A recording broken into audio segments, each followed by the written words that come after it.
नमस्कार सभी साथियों को। हिंदी साहित्य की क्लास में आप सभी का स्वागत करती हूँ, अभिनंदन करती हूँ। और आज के शस्त्र की परिचर्चा को शुरू करते हैं। पिछले शस्त्र में जो हम एमपी वर्ग 2 और यूपी टीजीटी पीजीटी के लिए महत्वपूर्ण जो स्पेशल शस्त्र चल रहा था उसी को कंटिन्यू करते हैं। इसकी 3rd क्लासेस हो चुकी हैं। पिछले शस्त्र में हमने 25 क्वेश्चन किए थे। आज हम लोग 26 से शुरू करते हैं, 26 नंबर क्वेश्चन से। महत्वपूर्ण क्वेश्चन है आपके हर एग्जाम के लिए, कोई भी स्टेट का हो, कोई टीजीटी हो या पीजीटी हो, असिस्टेंट प्रोफेसर का हो, नेट जेआरएफ हो, हर किसी के लिए महत्वपूर्ण क्वेश्चन है और यही घुमा के क्वेश्चन पूछे जाते हैं हर एग्जाम में। तो चलिए शुरू करते हैं आज के शस्त्र को। आज के शस्त्र का हमारा पहला क्वेश्चन है, वो रहेगा 26 यानी 26 नंबर। क्या है क्वेश्चन, क्या पूछा है क्वेश्चन? क्वेश्चन है कि चार्यापद के रचनाकार जो हैं वो कौन हैं? चार्यापद के रचनाकार जो हैं वो कौन हैं? सरहपा, सबरपा, मुनिजिन-विजय, लुइपा। तो हमारे क्वेश्चन का जो राइट आंसर होगा वो क्या हो जाएगा?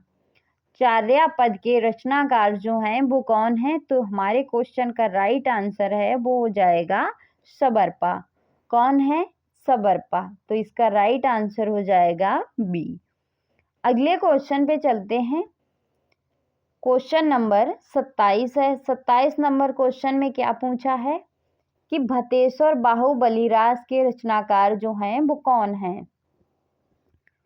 भतेश्वर बाहुबली रास के रचनाकार कौन हैं? जिनदत्त सूरी, मंडलिक, शालिभद्र सूरी, माधवाचरण दास। तो इसका राइट आंसर जो है वो क्या हो जाएगा कि भतेश्वर बाहुबली रास के रचनाकार जो हैं वो हैं शालिभद्र सूरी। तो इसका राइट आंसर हो गया सी। अगले क्वेश्चन पे चलते हैं। क्वेश्चन नंबर 28 है हमारा। 28 नंबर क्वेश्चन में क्या पूछा है कि सिद्ध साहित्य में अपभ्रंश भाषा का कौन सा रूप मिलता है? सिद्ध साहित्य में जो है कि भाषा का कौन सा रूप मिलता है? अर्धमागधी का, मागधी का, महाराष्ट्री का, पैशाची का। तो इसका राइट आंसर जो है वो क्या हो जाएगा हमारा? तो वो हो जाएगा हमारा अर्धमागधी। क्या हो जाएगा? अर्धमागधी। तो इसका राइट आंसर है हमारा हो जाएगा पहला। अगले क्वेश्चन पे चलते हैं। अगला क्वेश्चन है हमारा 29 नंबर क्वेश्चन है कि रेवंत गिरी रास के रचनाकार जो हैं वो कौन हैं? धर्मशूरी, विजयसेन सूरी, श्री आशुग, शालिभद्र सूरी। तो रेवंत गिरी रास के जो रचनाकार हैं वो कौन हैं? तो इसका राइट आंसर है वो हमारा हो जाएगा विजयसेन सूरी। कौन है? विजयसेन सूरी। तो इसका राइट आंसर हो गया हमारा बी। अगले क्वेश्चन पे चलते हैं।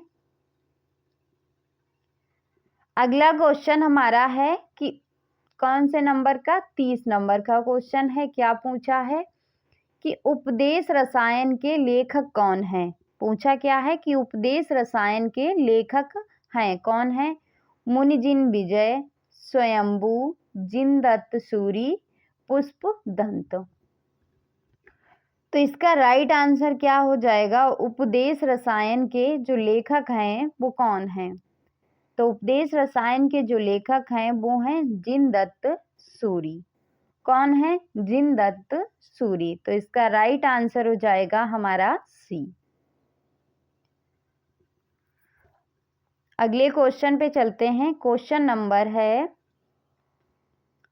31 नंबर हमारा क्वेश्चन है। क्या पूछा है कि जय मन पावन ना सच रही रवि शशि नहीं पावेश, तही बट चित्त विमास करु सरहु करई उबेश। यह पंक्ति जो है किस कवि की है? स्वयंभू की है, गोरखनाथ की है, सरहपा की है या कबीर की है? जही मन पावन ना सरचई। तो ये जो पंक्ति है वो किसकी है? ये पंक्ति है सरहपा की। किसकी पंक्ति है? सरहपा की। तो इसका राइट आंसर है हमारा हो जाएगा सी। अगले क्वेश्चन पे चलते हैं। क्या है हमारा अगला क्वेश्चन? क्वेश्चन नंबर 32 है। 32 नंबर क्वेश्चन में क्या पूछा है हमसे? पूछा है कि उनकी रचनाओं का जीवन की स्वाभाविक सारणियों, अनुभूतियों और दशाओं से कोई संबंध नहीं है। वे सांप्रदायिक शिक्षा मात्र हैं, अतः शुद्ध साहित्य की कोट में नहीं आ सकती। उपर्युक्त उदाहरण के लेखक जो हैं वो कौन हैं? हजारी प्रसाद द्विवेदी, रामचंद्र शुक्ल, राम कुमार वर्मा, राहुल संकृत्यायन। तो इस क्वेश्चन का हमें सही आंसर बताना है। ये जो कथन है वो है रामचंद्र शुक्ल का। किसका? रामचंद्र शुक्ल का। अगले क्वेश्चन पे चलते हैं। क्वेश्चन है हमारा 33। क्वेश्चन है 33। का तरुबर पंच बिडाल, निडाल नहीं बिडाल होना चाहिए यहाँ पे, चंचल चीय पाइठो काल, यह किसकी पंक्ति है? सरहपा की, देवसेन की, लुइपा की, पुष्पदंत की। तो इसका राइट आंसर जो है वो क्या हो जाएगा? तो वो हमारा हो जाएगा सी, यानी किसकी पंक्ति है? लुइपा की। तो इसका राइट आंसर हो गया सी। अगले क्वेश्चन पे चलते हैं। क्वेश्चन नंबर है हमारा 34 नंबर क्वेश्चन है। क्या पूछा है कि शंकराचार्य के बाद इतना प्रभावशाली और इतना महिमान्वित भारतवर्ष में दूसरा नहीं हुआ है। भक्ति आंदोलन के पूर्व सबसे शक्तिशाली धार्मिक आंदोलन गोरखनाथ भक्ति मार्ग ही था। इस उद्धरण के लेखक कौन है? Ramchandra Shukla, Hazari Prasad Dwivedi, Ramvilas Sharma, George Grierson. तो इसका जो राइट आंसर है वो हमारा क्या हो जाएगा? इसका राइट आंसर है वो हो जाएगा हमारा हजारी प्रसाद द्विवेदी। तो इसका राइट आंसर है वो हो जाएगा हमारा बी। अगले क्वेश्चन पे चलते हैं। क्वेश्चन नंबर 35 है। 35 नंबर क्वेश्चन में क्या पूछा है? आदिकाल नाम भ्रमांक है, इससे बाबा आदम के जमाने का आभास होता है। यह कथन किसका है? हजारी प्रसाद द्विवेदी का, रामचंद्र शुक्ल का, बच्चन सिंह का, नामवर सिंह का। आदिकाल नाम भ्रामक है, इससे बाबा आदम के जमाने का आभास होता है। यह जो कथन है वो किसका है? तो ये है बच्चन सिंह का। तो हमारे क्वेश्चन का राइट आंसर हो जाएगा सी। अगले क्वेश्चन पे चलते हैं। क्वेश्चन नंबर 36 है। 36 नंबर में क्या पूछा है? 36 नंबर में पूछा है कि तुम्बी में त्रिलोक समाया, त्रिवेणी ऋण चंदा, बूझो रे ब्रह्मा ज्ञानी, अनहद नाद अभंगा। यह पंक्ति किसकी है? सरहपा की है, कबीर की है, स्वयंभू की है, गोरखनाथ की है। तो इसका जो राइट आंसर है वो हो जाएगा हमारा गोरखनाथ की है। किसकी है? गोरखनाथ की। तो इसका राइट आंसर हो जाएगा हमारा डी। अगले क्वेश्चन पे चलते हैं। क्वेश्चन नंबर 37 है। 37 नंबर क्वेश्चन में क्या पूछा है कि सिद्धों का महासुखवाद क्या है? सिद्धों का महासुखवाद क्या है? संभोग की चरम परिणति, कुंडलिनी का जागरण, आत्म सचताकार की अनुभूति, आत्म विस्मृति। तो इसका राइट आंसर जो है वो क्या हो जाएगा? तो इसका राइट आंसर है वो हो जाएगा संभोग की चरम परिणति। तो इसका राइट आंसर हो जाएगा हमारा ए। अगले क्वेश्चन पे चलते हैं। क्वेश्चन नंबर 38 है। 38 नंबर क्वेश्चन में क्या पूछा है? लोक भाषा में कौन सा साहित्य लिखा गया है? जैन साहित्य, सिद्ध साहित्य, नाथ साहित्य, रासो साहित्य। तो लोक भाषा में कौन सा साहित्य लिखा गया है? तो इसका राइट आंसर जो है वो हो जाएगा सिद्ध साहित्य। क्या हो जाएगा? सिद्ध साहित्य। तो इसका राइट आंसर हो गया बी। अगले क्वेश्चन पे चलते हैं। क्या है हमारा अगला क्वेश्चन? क्वेश्चन नंबर 39 है। 39 नंबर में क्या पूछा है? सिद्ध साहित्य का क्षेत्र कौन सा था? सिद्ध साहित्य का जो क्षेत्र था वो कौन सा था? पूर्वी क्षेत्र था, पश्चिमी क्षेत्र था, दक्षिणी क्षेत्र था या उत्तरी क्षेत्र था? तो सिद्ध साहित्य का कौन सा क्षेत्र था? तो ये था हमारा पूर्वी क्षेत्र। कौन सा क्षेत्र था? पूर्वी क्षेत्र। तो इसका राइट आंसर हो जाएगा ए। अगले क्वेश्चन पे चलते हैं। क्या है हमारा अगला क्वेश्चन? क्वेश्चन नंबर 40 है। 40 नंबर क्वेश्चन में क्या पूछा है कि जैन साहित्य किस क्षेत्र में लिखा गया था? जैन साहित्य जो हमारा था वो किस क्षेत्र में लिखा गया था? पूर्वी क्षेत्र में, सेम क्वेश्चन हो गया क्या? नहीं। पश्चिमी क्षेत्र में, उत्तरी क्षेत्र में, दक्षिणी क्षेत्र में। जैन साहित्य ऊपर क्या पूछा गया था? सिद्ध साहित्य। तो सिद्ध था हमारा पूर्वी में और जैन था हमारा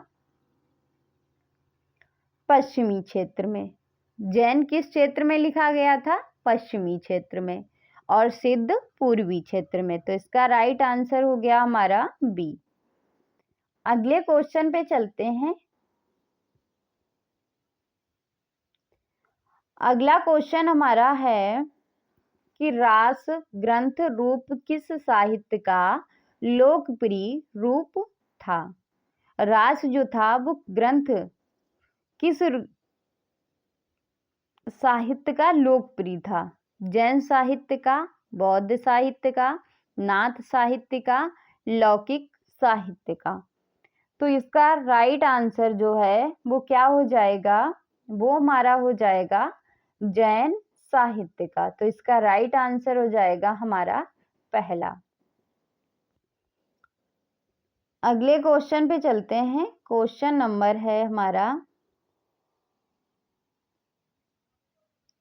42 नंबर क्वेश्चन है कि नाथ संप्रदाय में आदिनाथ किसे माना गया है? गोरखनाथ को, मतेंद्रनाथ को, मत्स्येंद्रनाथ को, शिव को या जलंधरनाथ को? तो नाथ संप्रदाय में आदिनाथ किसे माना गया है?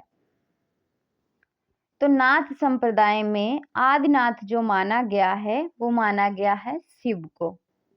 किसे माना गया है? शिव को। तो इसका राइट आंसर है हमारा हो जाएगा सी। अगले क्वेश्चन पे चलते हैं।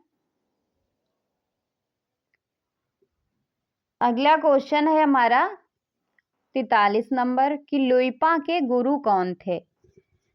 लुइपा के जो गुरु थे वो कौन थे? सबरपा थे, सरहपा थे, गोरखनाथ थे या मच्छंद्रनाथ थे? तो लुइपा के जो गुरु थे वो कौन थे? लुइपा के जो गुरु थे वो थे सबरपा। कौन थे? सबरपा। तो इसका राइट आंसर है हमारा वो हो जाएगा पहला। अगले क्वेश्चन पे चलते हैं।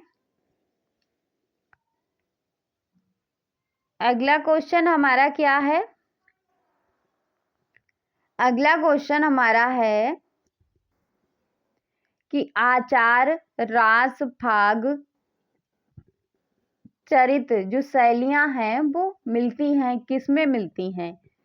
जैन साहित्य में, नाथ साहित्य में, रासो साहित्य में, सिद्ध साहित्य में? आचार, रास, फाग, चरित, ये जो शैलियाँ हैं वो किस साहित्य में मिलती हैं? तो ये जो हैं वो मिलती हैं हमारे जैन साहित्य में। किसमें? जैन साहित्य में। तो इसका राइट आंसर है वो हमारा हो जाएगा ए। अगले क्वेश्चन पे चलते हैं। क्या है हमारा अगला क्वेश्चन? क्वेश्चन नंबर है 45 कि नेमिनाथ रास नाम 58 छंदों में रचना की है। कौन सी रचना जो है 58 छंदों में की है? जिन दत्तसूरी, जयचंद, सुमितगण, विजयसेन।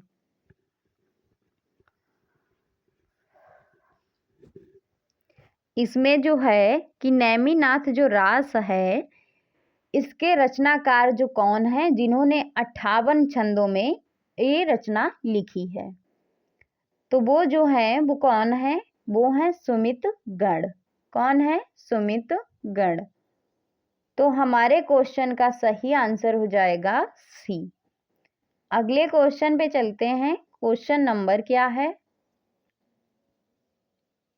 क्वेश्चन है हमारा 46 नारी निंदा किस संप्रदाय में मिलती है? नाथ संप्रदाय में, जैन संप्रदाय में, सिद्ध संप्रदाय में या किसी में नहीं। नारी निंदा किस संप्रदाय में मिलती है? तो नारी की जो निंदा है वो मिलती है नाथ पंथ में। किसमें मिलती है? नाथ पंथ में। तो इसका राइट आंसर हो जाएगा हमारा पहला। अगले क्वेश्चन पे चलते हैं।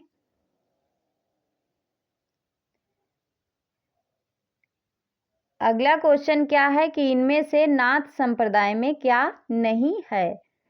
गुरु महिमा, नारी निंदा, इंद्रिय निग्रह, गृहस्थों का आदर। तो इनमें से नाथ संप्रदाय में क्या नहीं है? तो इनमें क्या नहीं है? गृहस्थों का आदर। तो इसका राइट आंसर जो है वो हमारा हो जाएगा डी। बाकी गुरु महिमा भी मिलती है, नारी निंदा भी और इंद्रिय निग्रह भी। अगले क्वेश्चन पे चलते हैं। क्वेश्चन नंबर हमारा 48 है कि राहुल संकृत्यायन द्वारा संपादित दोहा कोश में किस कवि की रचनाएं संपादित की गई हैं? सरहपा की, लुइपा की, गोरखनाथ की, जलंधर नाथ की, किसकी की गई हैं? तो ये की गई हैं सरहपा की। किसकी? सरहपा की। तो इसका राइट आंसर क्या हो जाएगा? पहला। अगले क्वेश्चन पे चलते हैं। क्वेश्चन नंबर आज का सेकंड लास्ट क्वेश्चन है 49 नंबर की आदिकाल में रचित काव्य सर्वाधिक किस साहित्य में रचे गए? जैन साहित्य में, रासो साहित्य में, नाथ साहित्य में, सिद्ध साहित्य में। तो आदिकाल में रचित काव्य सर्वाधिक किस साहित्य में रचे गए थे, लिखे गए थे? तो आदिकाल में सर्वाधिक जो लिखे गए थे जैन साहित्य में। किसमें? जैन साहित्य में। तो इसका राइट आंसर है वो हो जाएगा हमारा पहला। अगला क्वेश्चन है क्वेश्चन नंबर 50 है, लास्ट क्वेश्चन है कि चरित काव्य किस छंद में अधिक लिखे गए हैं? दोहा चौपाई में, कवित्त में, पद में या पदधारी में। तो इसका राइट आंसर जो है वो क्या हो जाएगा? दोहा चौपाई में। किसमें? दोहा चौपाई में। तो इसका राइट आंसर है वो हमारा हो जाएगा पहला। तो ये था आज का हमारा शस्त्र। आज के शस्त्र को फिर हम यहीं पे समाप्त करते हैं। मिलते हैं अगले शस्त्र में, तब तक के लिए जय हिंद।